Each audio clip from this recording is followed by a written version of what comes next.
Hey, this is Dawn Raagas. I'm head of people operations over at Dacity. And if you want to learn the 6 and 7 figure science to success, significantly increase your revenue, and learn how to successfully build professional relationships, you should be listening to Sell Without Selling podcast with my good friend, Stacey O'Byrne. If you're ready to get out of your own way to follow the 7-figure science of success, then welcome to Sell Without Selling. Tune in with renowned international speaker Stacey O'Byrne as she shows you how mastering relationships, achieving the proper mindset, and attaining the necessary motivation will catapult you away from failure and onto your journey to greatness. And now, here is your host, Stacey O'Byrne. Hey, welcome back to another episode of Sell Without Selling. I'm your host, Stacey O'Byrne, and I believe that learning the art and the science of how to sell without selling is the only way to achieve high 6 and 7-figure success. Today, I'm speaking with a dear friend of mine, Dawn Raagas. Many call her Dawn. One calls her Babe. And I can promise you that's not me. 2 call her mom. Those she's worked with over the years have called her a ninja, Swiss Army knife, master communicator, chaos tamer, and mind reader, just to name a few. All the names aside, with over 20 years of experience, she's the one founders and CEOs call when they're drowning in overwhelm, trying to launch and or scale their business. She's worked with startups, established, and even Fortune 500 companies. Her experience spans HR, operations, marketing, strategic planning, coaching, human performance, and just about anything that comes her way. Dawn has a passion for personal and professional development. She's a big fan of Audible. Her and I have a lot in common with that. And she says you'll find her listening to at least 4 books simultaneously. You and me both. All nonfiction. She earned her certification as a Neurolinguistic Programming Practitioner, and in her free time, she enjoys working out, sipping a great glass of wine. Another thing we have in common, now you understand why she's a dear friend, with her husband of 21 years, who's absolutely adorable. Not at the same time, of course. Or spending time at the pool or basketball court, watching her kids compete in sports they love. I believe that learning the art and the science of how to sell without selling is the only way to achieve high 6 and 7-figure success. I am so excited for you to hear today's conversation with Dawn. When they call her a Swiss Army knife, a ninja, a master communicator, a chaos tamer, and mind reader, I'm telling you, those are mild adjectives to really describe the dynamic of this woman. Really quick, if you're a business owner, entrepreneur, or sales professional and you haven't hit the level of success that you've wanted or needed, or if you're stuck and needing a pivot in your business and your success, or you just want more and you understand the importance of having a coach to help identify the blind spots, increase accountability, and help with success strategies to take you, your business, your income, and your success to the next level. If this sounds like something for you, then head over to pivotpointadvantage.com/I want success. That's pivotpointadvantage.com/I want success. There's a quick application there that will lead to a phone call with us to make sure we're a great fit for each other. Okay, let's do this. Dawn, welcome to the show. Thank you. So happy to be here. How have you been? What's going on? Oh, lots happening in my world. I've been fantastic. I am now the mother of a college student, which is crazy. And the mother of a high school student, even more crazy. And just loving life with, a new job. Just really just taking it all in at this stage of my life, it's amazing what happens when you have, kids that go off to college and start high school. I mean, it's just, you really start to look at, what's important to you beyond the kids, which is a really fun journey. So it's kind of where I'm at, but all really good times right now. That's amazing. Dawn and I both share a daughter with not share the same daughter, but we share a daughter with the same name. Yes. So whenever she talks about her daughter and mentions her daughter by name, and you've all met my daughter Kiana, I get confused because when she first starts talking, I'm like, how do you know? Oh wait, you're not talking about my daughter, and they're almost like the same person. So Dawn, I brought you onto the show for a multitude of reasons. You really are a Swiss Army knife when it comes to business and organization and self-management, and I can go on, right? You have been through the weeds and the jungle and the forest and the battlefield, so to speak. You know, you alongside your husband raised two incredible kids. You have navigated the social calendar schedule, as well as the spousal and family schedule, as well as the business schedule. Mm-hmm. And I'd really like for our entrepreneurs to get an idea of your journey from, evolving your business to becoming this go-to person for CEOs and high C-suite levels, alongside your new position that you've just taken on. I really like them to understand how you've navigated all this.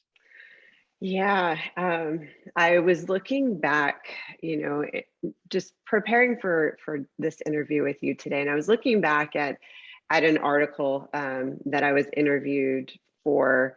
It was an online publication locally here in San Diego. And, they asked me, just like you, to kind of describe my journey. And I think back when before I had our daughter, and I was in corporate America. I was in a, director level on the path to VP, and ultimately COO. I was gunning for that. That was like what I was doing.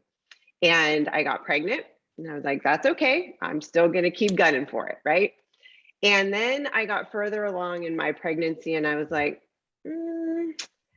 I don't know if that's really what I want. Like, I don't want to miss her first steps. I don't want to miss, the time at the playground, and I don't want to miss any of it.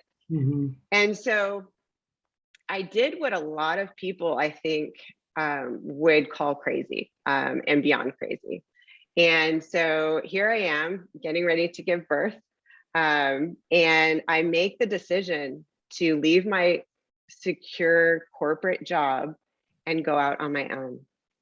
So two of the scariest, hardest things we as humans, I think, can do.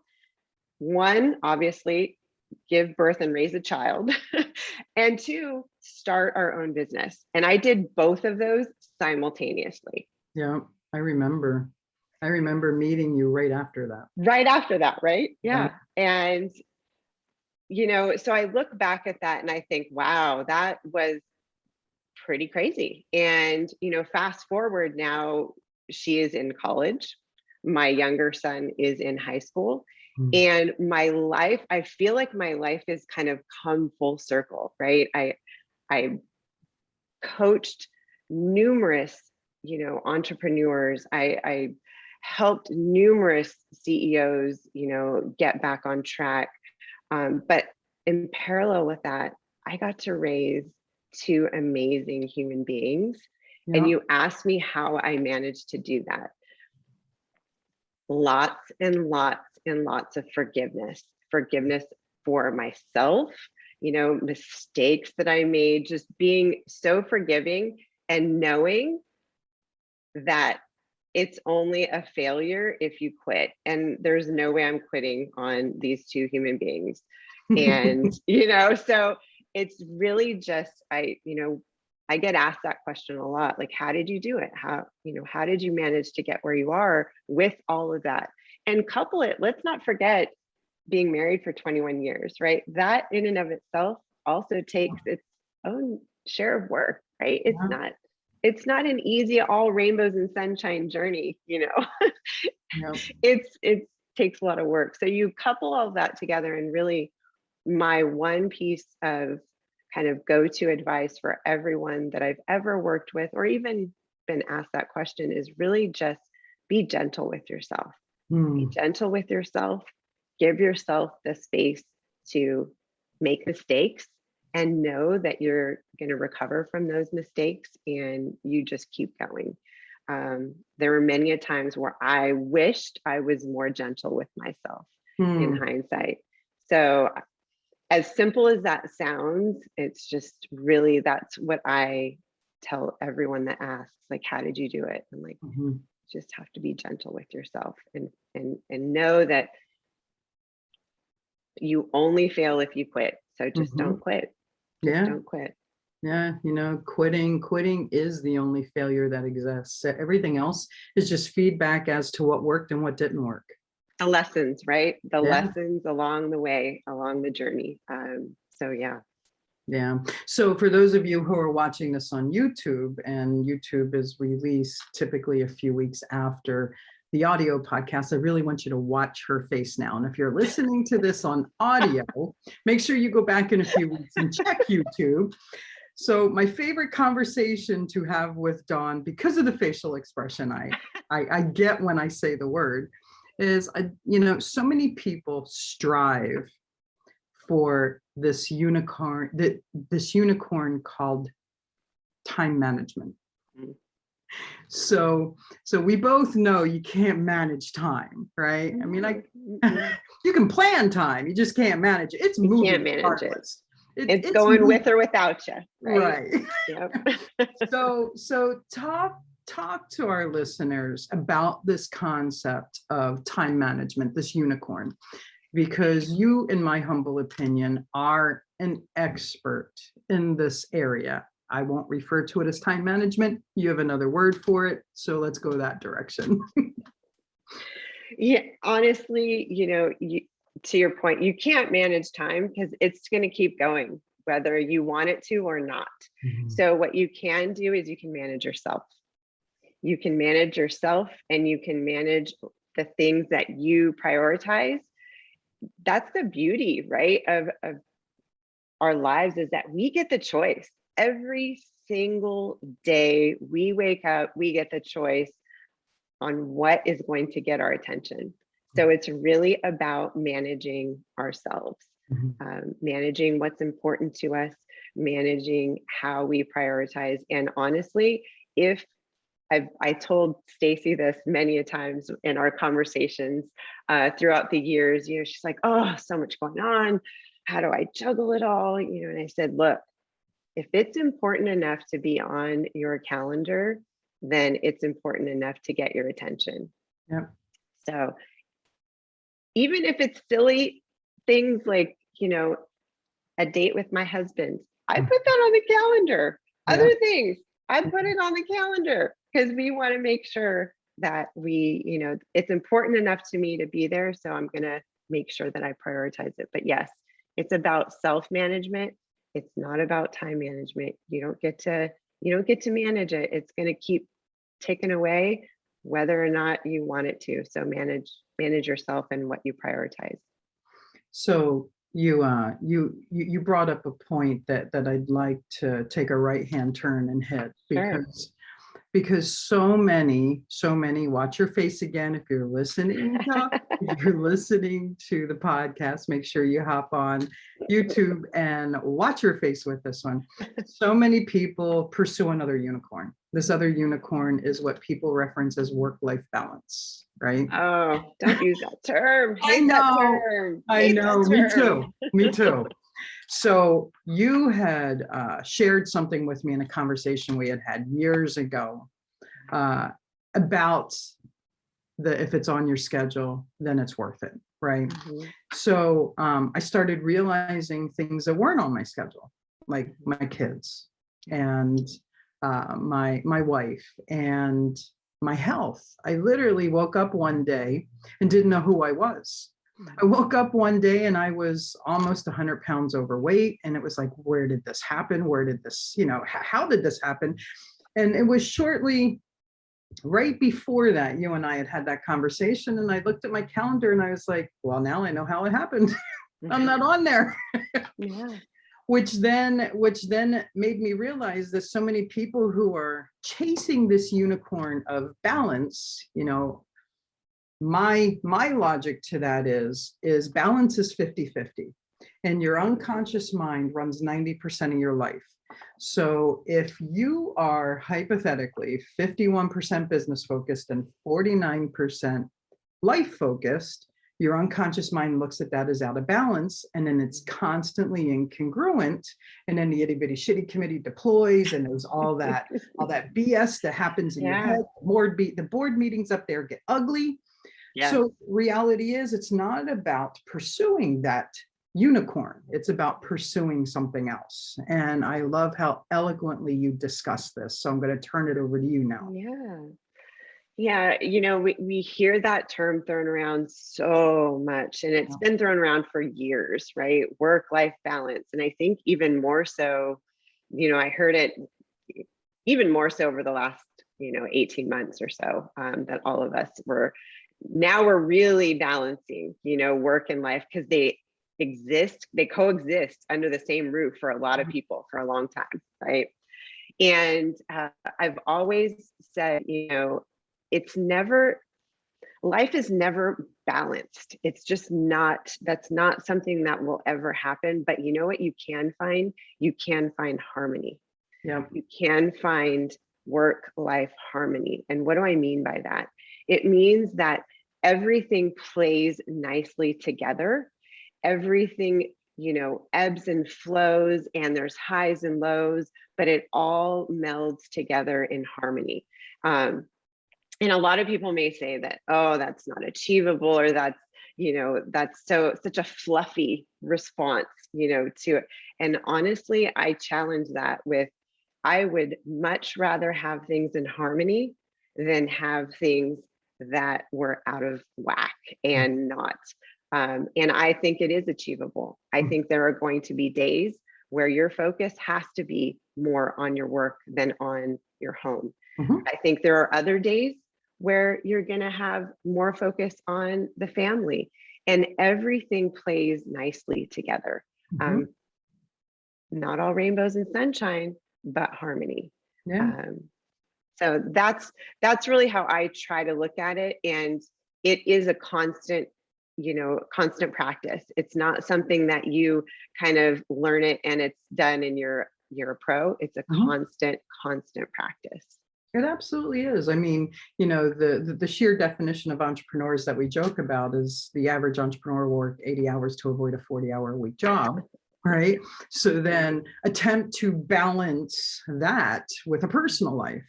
And, when I push back on people, because I push back from an unconscious level, your unconscious mind's constantly looking for congruency, right?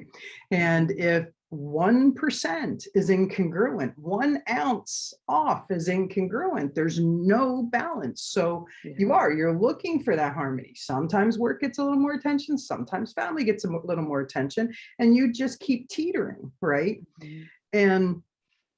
And when people push back and go, well, that's so woo-woo, or that's so fluffy, and I'm like, great, let's put it in a different perspective. I'll metaphor it for you.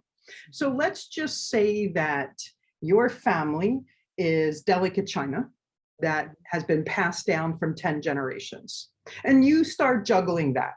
Now let's throw in all the fire sticks that your business throws at you on a continual basis. And then let's throw in some of the really sharp daggers that your financial responsibilities. Now, juggle the delicate china, add in the fire sticks, and add in the knives. Good luck. Exactly. And you can't drop any of them, or everything goes to hell in a handbag. And they look at me and they go, well, I've never looked at it like that. And I'm like, no shit, you can't balance that. You can find harmony in it, right? So reality is, if you continue to chase this unicorn, I'm not saying unicorns don't exist. I'm married to someone who rides one every day. And more power to her for that. I'm just saying, chasing a unicorn, there's probably better time with your energy, right? So if you're seeking this harmony, then there's a heck of a lot more room for forgiveness. Yes. Right. Mhm. So when you go to this self-management, let's just look at the crux of entrepreneurism. The statistics are stacked against people, right? Absolutely. I mean, you have worked with some really big names. You've worked with some really big companies. You've worked with people who you have seen make it, lose it, make it, right? Mhm. And you have worked, networked, affiliated with people who have gone gung-ho and just everything falls apart. Mhm. So what do you think the recipe is that really makes those who make it and creates those who don't? Ooh, wow, that is definitely a loaded question, It's like the because $500 million question. yeah, Everyone's leaning in for the answer. they're like, "What's the answer? I'm gonna write it down." You know, and I wish that it was as simple as, a formula that you could write down. But in my experience, those that I have seen make it and succeed have a strong mindset.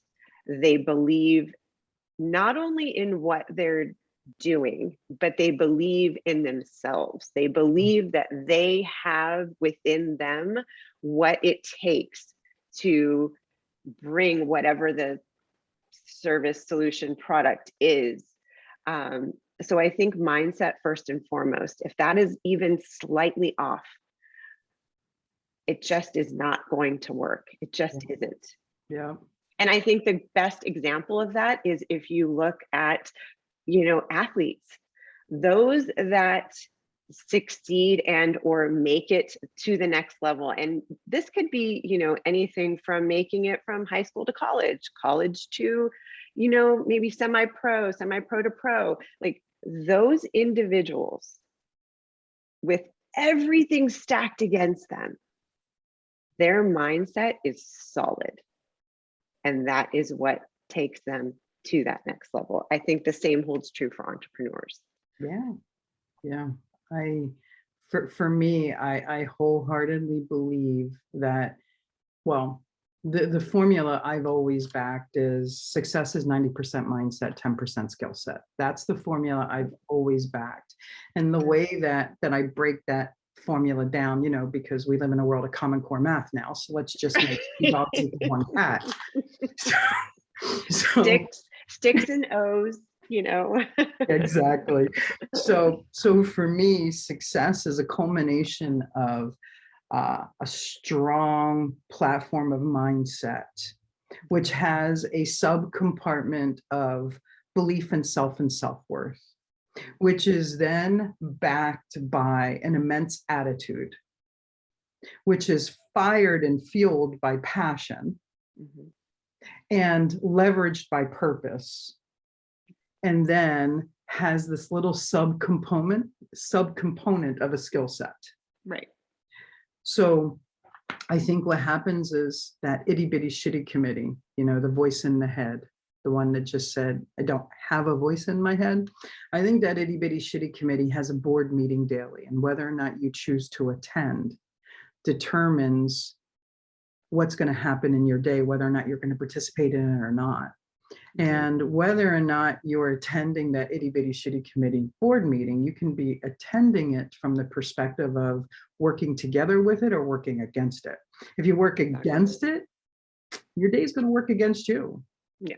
Absolutely. If you truly work on the thing between your ears, that's what you need to move forward. Because let's face it, people don't buy products, services, and solutions. Jeff Blunt said it the best in his book, people buy you, right? Yeah, absolutely. So if they're interviewing a few different alternative solutions and you are unsure about you, and they'll never be sure about you. No. 100%. 100%. It's all about your belief in yourself and you can, to your point, you can believe in what you're selling, right? You can think that it's the greatest thing since, I hate the term since sliced bread because I don't even know what that means, but it's the greatest thing since the iPhone, right? Like Right. you're convinced.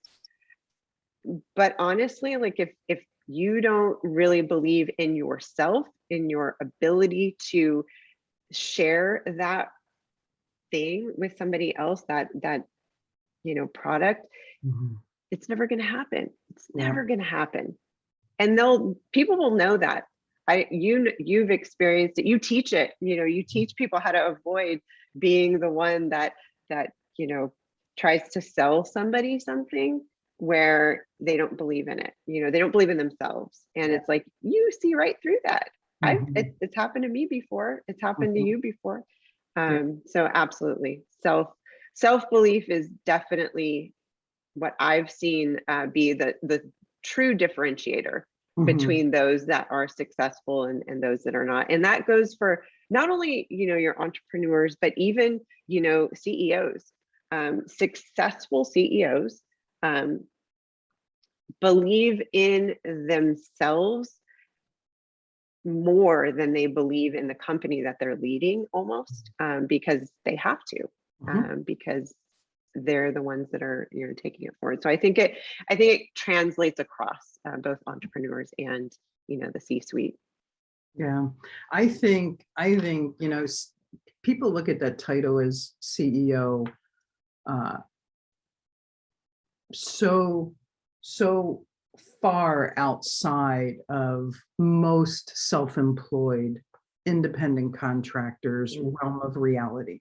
right. And reality is, if you are responsible for your income, then you're a CEO. It might Absolutely. not be chief executive officer, it's just chief everything officer. Yeah, Right? And for sure. and in my humble opinion, CEOs, really their whole responsibility is to be a leader of leaders. Yes. And they need to be fueled by that mindset so that they attract the leaders who are going to develop tomorrow's leaders, because that's what keeps companies alive, that's what keeps their environments healthy. And Absolutely. for those of you who are just starting out, or who are self-employed or 1099, or you have a downline, or you are a small business owner, look at your responsibilities as a CEO. You 100%. have to. You're building a business. So this is, in my humble opinion, a big niche that you're at. You're really good at this organizational development thing, right? So what advice do you have to that person that doesn't look at themselves as a CEO, doesn't look at themselves as a business?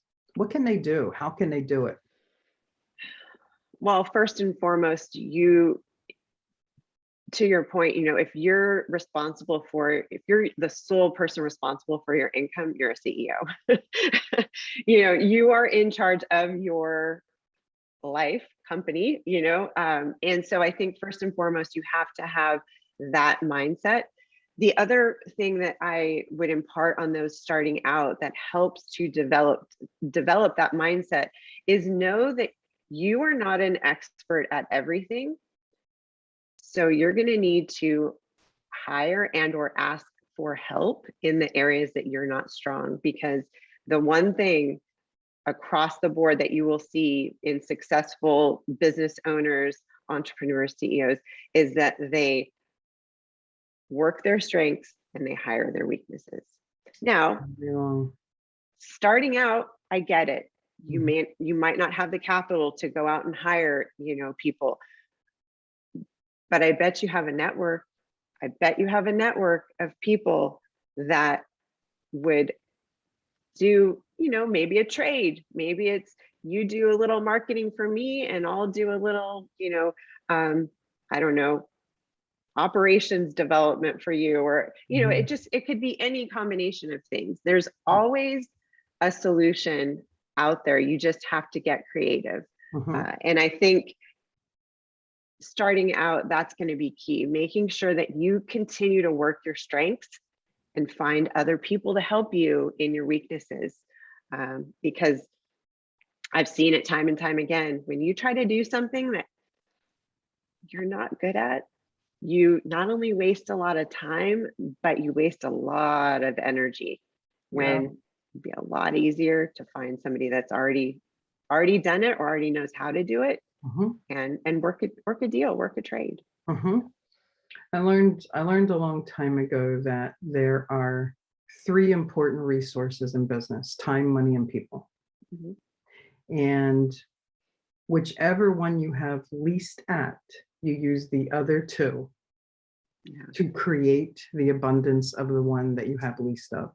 I run my entire business by I do what I do best and I hire the rest. 100%. Yes. Yeah, and it's funny you brought up that barter thing, because in the beginning, I mean, you know my journey. I was going through that nightmare lawsuit, right? Yeah.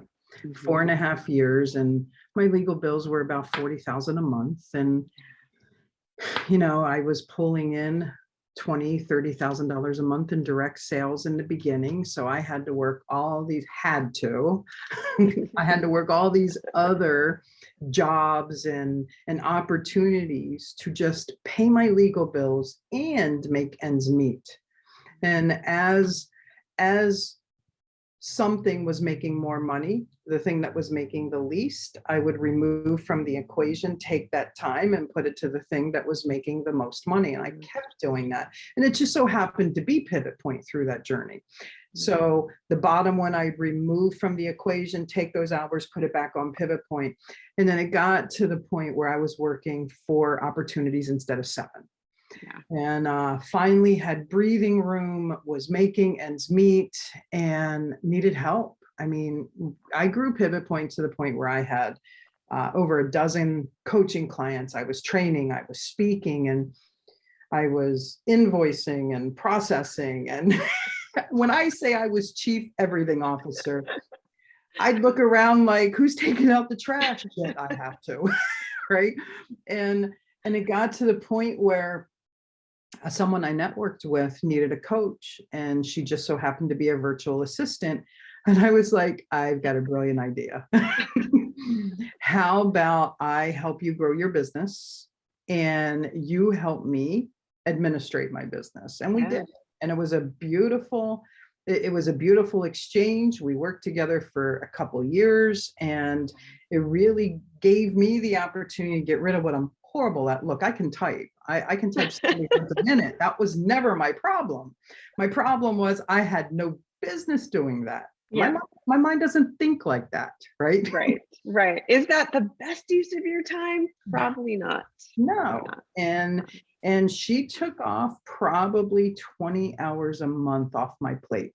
Yeah. And you know what I can do with 20 hours? And that's exactly what happened. Yeah. And now we have 11 employees. Fast forward, what, a decade later, I've got 5 training arms across the country. We have 7 coaches. I mean, if you focus on your wheelhouse, if you focus on what it is you do, like I said, do what you do best and hire the rest. Yes. Success is inevitable. Absolutely. It really is. So your journey. So when I met right when I met you, you had left your job, started direct sales, had a baby, right? Yes. Then from direct sales, you started this organizational management business where you were coaching people in that work-life harmony and that self-management capacity. I believe you referenced it as time management because that was common language. Exactly. Because everybody knew what that was, right? Yeah. And so that was the easy identifier. But yes. Self-management. Don't use time management anymore. And then you spun off and started really focusing on high performance coaching and helping someone tap into their excellence. And like you had said at the beginning, everything's kind of come full circle. Now you are a successful business owner, entrepreneur, who's now helping other business owners, entrepreneurs by becoming successful by immersing yourself into their business. Yeah, yeah. It was, I found this opportunity, and when I did, this is actually kind of a really cool story. So yes, I was coaching high performers. I was doing that successfully, and there was something in me that was saying, there's something, you need something else. There's something else that you need to put energy into, and I wasn't quite sure what that was. And so I started just scouring job boards. I'm like, okay, what's going on out there? What are people looking for? What are companies looking to hire? And I just happened to come across this company in San Diego, new tech startup, and they were looking for a project manager. And I could tell by their positioning and everything that they were early on, maybe a couple of employees, but that was probably it. And there was just something about that. Now, mind you, I hadn't done any project management in a long time. Yeah. We're talking, that was early on in my, journey, probably in my 20s. And so, there was just something about the company. And so I reached out. I'm like, yeah, I see you're looking for, a project manager. And, I think I can help you. And the entire time, it was not about that project management position. It was about the impact that I knew I could have on this organization, because I saw beyond just that job posting, if you will. Yeah. Fast forward, it's been about 3 years now. Wow. When I started with them, there were 6 of us. That's including the co-founders, right? 2 co-founders. So 6 of us total. Fast forward to today, 55 people on the team. Wow. And I would like to, and I will actually not like to, I take credit for that because I was instrumental in bringing those people together. And I think that, to me, when I say coming full circle, I've literally taken everything I've learned over the years, and I've been able to really bring it to fruition with this company. And I never thought that I would be, quote unquote, an employee again, right? But I will tell you, Stacey, the impact I'm having and the fulfillment that I get out of this role and what I'm doing with this organization is just mind-blowing. Just mind-blowing. Nice. So, the non-traditional route or what others would view as a non-traditional kind of route, hey, I tell you what, it's working for me, and it's working very nicely. Yeah. So I get to really have some really significant impact. One more thing I'll just share with you that kind of ties it all together. The greatest part of my day and in my role is the team of women that I've brought together that work for me. All of them are young moms, kind of just starting out in their careers. And my greatest joy is working with them and coaching them, even in this type of a role, coaching them to what I believe will be great success in their lives, and the harmony that they're all seeking, with being a mom and being a career woman. It's just, I just cannot put a price on it. It's just beyond rewarding. So no, I agree. I think there's 2 different types of entrepreneurs out there. The self-employed business owner, that aspires to build that successful environment, service, solution, whatever. And then the corporatepreneur. The corporatepreneur makes just as big of a socioeconomic, social, global economic impact as the other preneurs do. So whether or not someone chooses to do it under their product, service, or solution, or power someone else's product, service, and solution, success is success, period. right? Absolutely. So this company you're working with now, do they have salespeople in it? They do. They They do. do. How Mhm. successful, how successful are most of them? I ask because, salespeople in a business show up the same way entrepreneurs do in business. So what makes your top salespeople, and what makes the others not? That's a great question. And one individual, we have a small sales team. The leader of the sales team, you know, has been in sales for quite some time. But the first person that he hired, um, young, really energetic, a little bit of experience, not a ton, but enough. But honestly, what makes him successful is his mindset. Mm, He is not only is he, energetic and enthusiastic and all of that, but his mindset is just rock solid. He believes in himself. He believes in what he is delivering. He believes in the solution. And really, that's what separates him from, maybe one of the other salespeople that's not quite there yet. They're still having that kind of internal struggle, mhm, the that lack of belief in themselves. mm. Um, and so, working with her to kind of develop that and get that to where it can really benefit her. That's the difference, I think, ultimately is the mindset. One really, really strong, one growing. I don't want to say not I don't want to say that she's not well, she's not there yet, but she's getting there. It's just Yeah, not yet. It's a yeah, development. It's a process, right? All of us. We all absolutely. continue to work on it. So There are some people that spray and pray. There are some people that show up and throw up. There are some people who have a desire, a passion to evolve. They just haven't yet. And yeah. then there are some people who just, I don't want to say they're naturals, because I don't believe that there's natural born salespeople, because I wholeheartedly believe that sales is a science. That's what Mhm. makes that's what makes success so simple. However, I think there are some people that just have that approachability more effortlessly. And that has a lot to do with that mindset you keep bringing up, Mhm. because when you're okay with you, it's easier for others to be okay with you.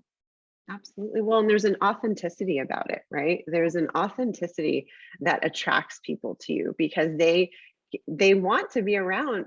I want to be around people that believe in themselves. I Mhm, want to hear what they have to say. I want to, be part of their circle. So I definitely would want to buy what they're quote unquote selling, mhm, because mhm, I believe in them because mhm, they are authentic and transparent and really congruent with who they are and what mhm, they believe. So, mhm. It's funny because Jay Abrahams and I were having this exact discussion yesterday. I coach with him. Him and I are really building this amazing relationship, and we were almost having this exact comment, and quick Reader's Digest condensed version of that rabbit hole. The outcome of it was there's four different types of people. There's people who are capable and not aware. There's people who are aware and not committed. There's people who are committed and not aware. And then there's people who are committed and aware. Mhm. So if you have someone who's capable, just not aware of their capability, as a leader, as a sponsor, as an upline, as Mhm. a boss, as whatever capacity you have in that person's life, you've got untapped, undeveloped potential. Absolutely. The middle people, the aware not committed and the committed not aware, that's where that HR department comes in. And then when you've got that committed and aware, that's your racehorse, that's your stallion, right?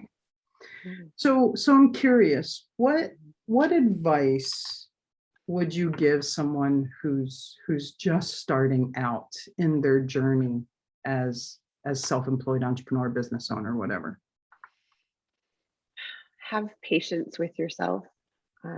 Have patience and tap into that belief. And if it's not quite there yet, just keep working on it, and believing in yourself. So I think, if you don't have it quite yet, just keep working on it. And what do I mean by keep working on it? Hire a coach. If you can't afford to hire a coach, then there are hundreds of, professional development books that you can access and that can help you with your mindset and help you get there. But I think it's really about belief and patience. And, like we talked about, you only fail if you quit. So every time something doesn't quite go your way, or it doesn't turn out the way you anticipated it would, or you put all this time and effort into something and it just didn't happen, those are the beautiful lessons in this journey on becoming, an entrepreneur and a business owner. And those are the greatest gift that you will ever receive, even though in the moment it doesn't feel like a gift. It feels like a kick in the ass. Yeah. It's truly, truly, truly a gift. So patience, mindset, and don't quit. Yeah. Yeah.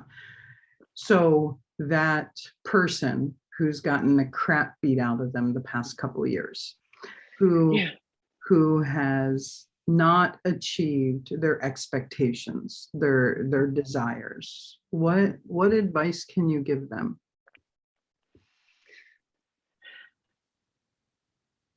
Again, if you quit, you fail. Right. It's as simple as that. And I know that that's hard to hear. I know that, when you're at the bottom, it's really, really hard to muster up that strength to get up again. Really hard. I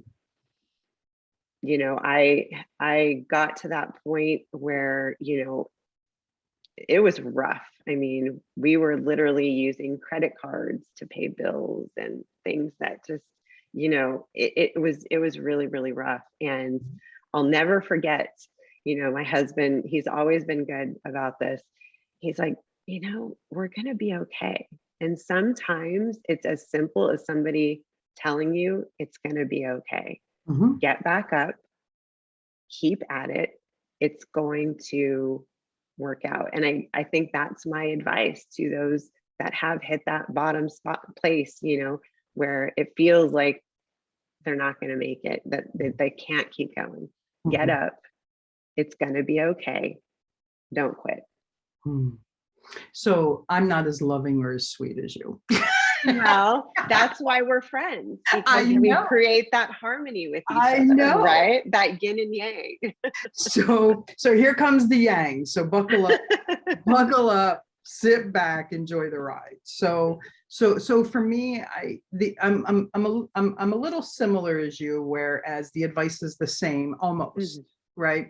Whether you're starting out or gotten the crap beaten out of you, you're in the same position. And that is, you don't have what it is you need, want, or desire. And,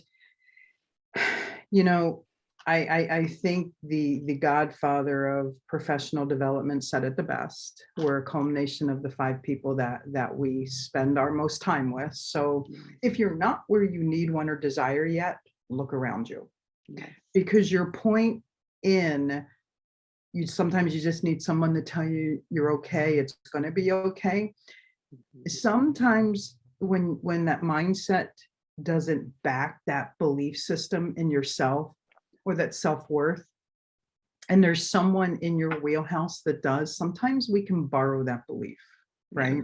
And it's important to find that belief, because if you borrow belief, find the belief, have the belief, it's easier for other people to align with you because you're delivering that congruency behind your words. I say all of that to say, I want to go back to your comment about priorities. Mhm. If it's on your schedule, then it's worth doing. Yeah. And if it needs to be done and not on your schedule, I'd get really curious as to the purpose of it not being on your schedule. So, in order for you to run your day so it doesn't run all over you, it all starts with planning. Where I think the gentleness was a little too delivered, we all have started out. Look, Mhm. I had 16 cents in the bank when I went to bed a millionaire and woke up destitute. Yeah. You want to talk about someone who couldn't afford something? I pretty much qualified.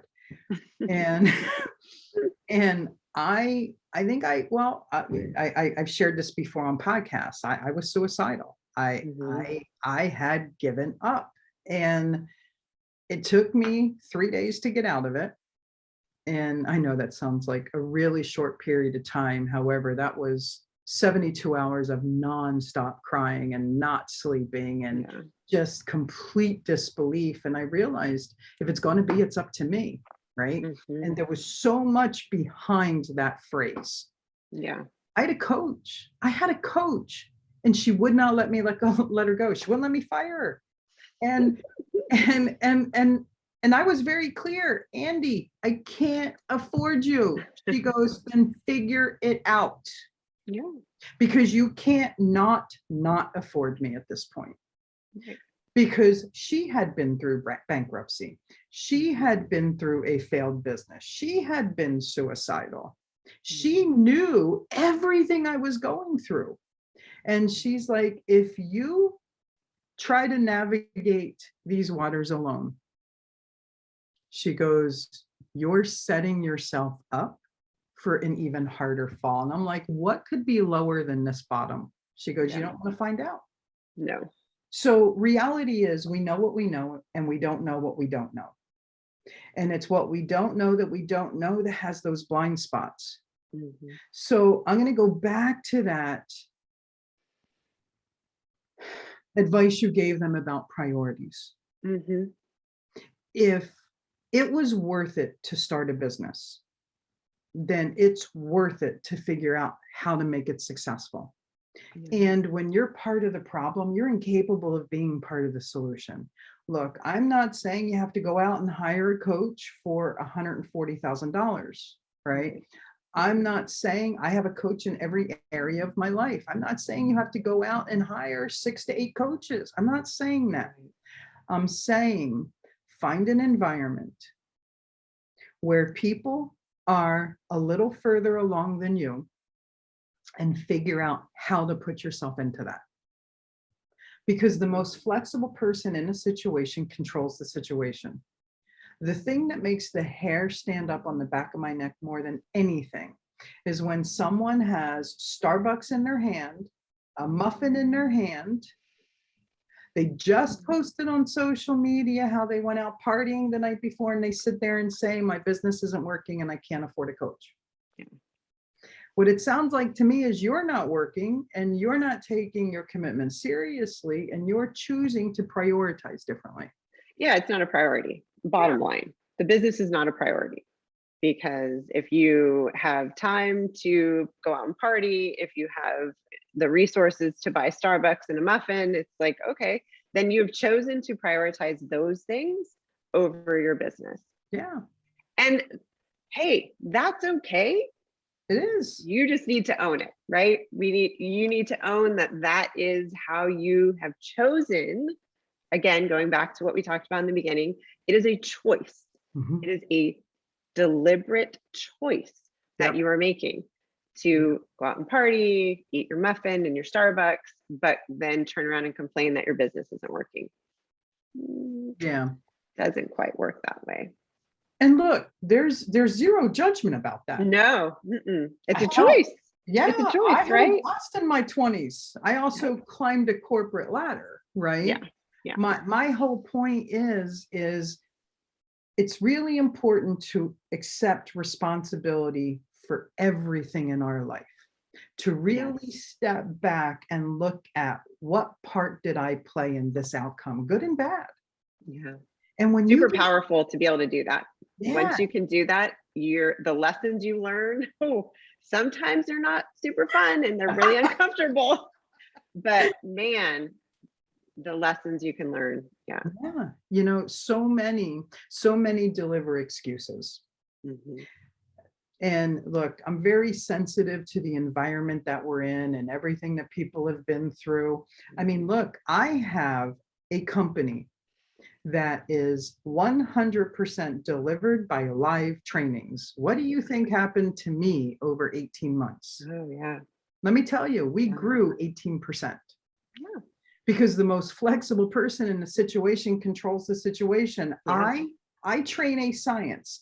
The science I train requires me to deliver it live. So I pivoted, no pun intended, to the name of my company.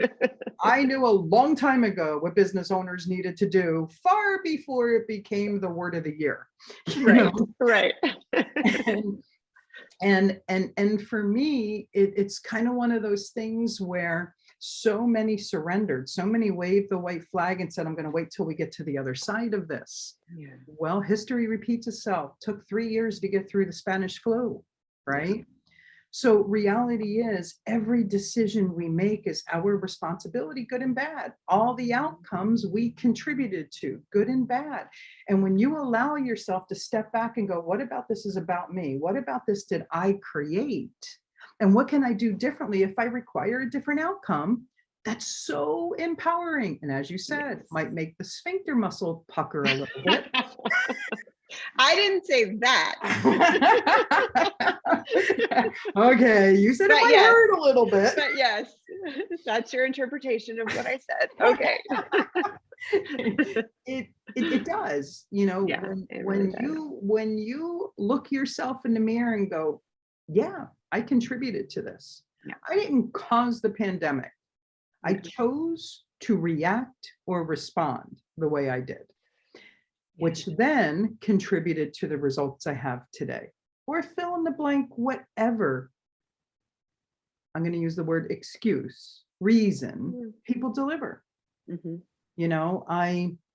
At the beginning of the year, I shared with everyone that my mom had been diagnosed with cancer. And my mom's wife has a traumatic brain injury. So we had to deal with my mom's health journey and navigate the legal system in the heat of COVID, which was not real fun, and also be Tammy's caregiver. And, oh, by the way, build a business that I had created an action plan on for 2021. And, 6 months of my mom's lungs collapsing and, in and out of the hospital and taking care of Tammy and all of that, we still grew, right? As a matter of fact, 2021, we're significantly up. And now we're rolling into Q4, which historically is, a push for businesses, right? Some businesses choose to go into holiday hibernation. I invite you to choose otherwise, right? Because it takes 4 months to build momentum. Why would you ever stop? Yeah.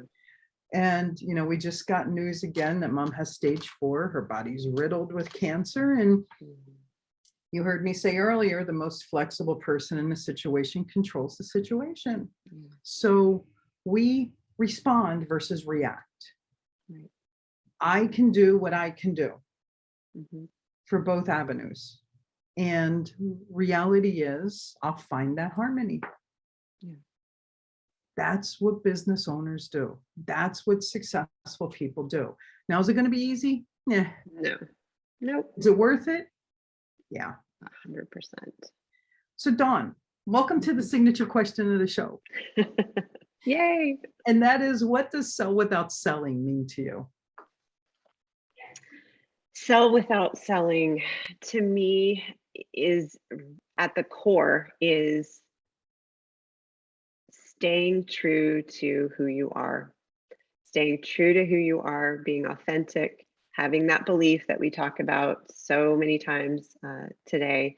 It truly starts with you And it truly, people will buy you, right? They will buy your energy, your, personality, your authenticity ultimately.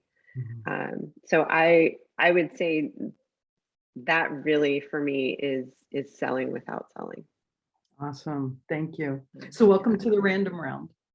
I believe that success leaves clues, and I like to ask specific questions that extract golden nuggets from our expert guests that our listeners can turn around and go, wow, I really like that.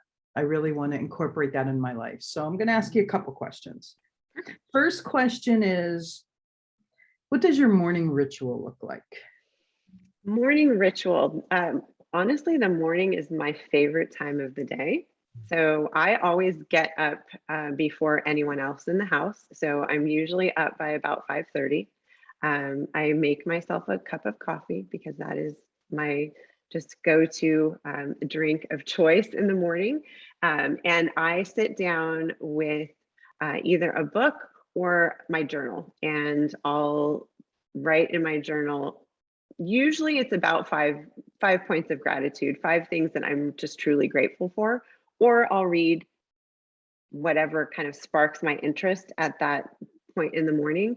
And then, the rest of the family gets up and the day kind of starts. But I would say those first 30 minutes or so of quiet time by myself to do the things, I even have some mornings where I just sit there. I just sit in the quiet and I just reflect, or I think about the day, or I think about, the future. Yeah, it doesn't have to be complicated. I found the simpler it is, the more impactful it is. And having those moments in the morning, the quiet moments, are key for me. Yeah, I love that. I get up a half hour before you. Haha. Didn't know it was a competition. No. I would have, come prepared. I have been getting up at 5 a.m. forever, and now, and I don't know what happened. Now it's like I don't ever set an alarm. I'm just up at 5. Yeah. And 4:45 now seems to be what my unconscious mind wants. And I don't know what it wants me to add in these 15 minutes, but it's been going on now for about 6 weeks. So, so my last question to you, and it's my favorite one to ask an avid reader because I like to watch them squirm. Yes. Oh, I'm pulling up my Audible right now while we're talking so that I can have a really good response. No, go ahead. Sorry. What's your favorite book and why? Ooh, favorite book. Yeah, I like my to goodness. See people squirm. No, wait. Okay. Wait. Where is it? It's right here. And you're going to love this because this ties in beautifully because you're actually the one that told me about this book way back when. So this is by far my all-time favorite book. Yep. And I have read it time and time and time again. Yep. When people ask me, I tell them, if you haven't read that, you need to read it. Mm-hmm. It's an incredible book. It's just, yeah, it just is. I mean, could I go on and on about other books that I love? Oh, absolutely. But that is without fail the one I go back to time and time again. Yeah. Yeah, it's a go-to book for me. When someone asks me that question, I've been asked that question a lot on podcasts, and you and I have a lot of similarities. I listen to probably 10 to 15 Audibles a month. Yeah. And probably read anywhere from 1 to 3 books, depends on my schedule. So I prefer reading. However, I can information indulge through Audible. Yeah.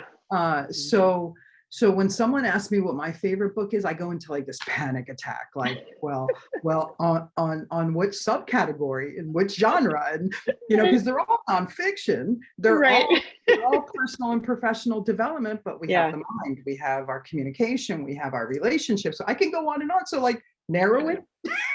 I know. You want me to pick one? Really, just one? Dawn, I've had a phenomenal time with you on the show and You as speaking with well. you. I really, really appreciate you coming on the show. If our listeners want to reach out, connect with you, follow you, what's the best way for them to find you? The best way to find me is on LinkedIn. It's just Dawn Raagas. You can do a search, and it's Raagas. Yes, Lots of A's in there for you, but yeah, LinkedIn would be phenomenal. fantastic. Thank you so much. Your success is important to me, and it's also important to me to make sure that these episodes are valuable to you. I would love for you to do a few things right now.